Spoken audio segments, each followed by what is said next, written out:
Di tanah Batak yang bersumber dari garis keturunan si Raja Batak, pada generasi ke-12 berdirilah seorang tokoh bernama Raja Mardongan. Ia berasal dari marga Siagian, membawa darah dan martabat leluhurnya.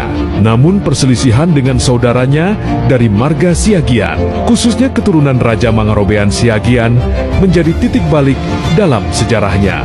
Dengan hati teguh, ia memilih mengganti marganya menjadi Pardosi.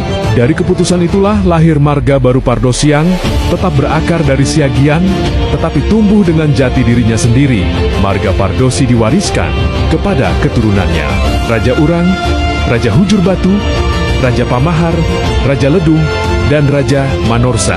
Melalui merekalah garis keturunan itu berkembang di tengah suku Batak Toba, menjaga Tarombo dan menghormati asal-usulnya. Demikianlah kisah Raja Ompudongan Pardosi, sebuah cerita tentang keputusan besar, tentang perpecahan yang melahirkan identitas, dan tentang nama yang terus hidup dari generasi ke generasi.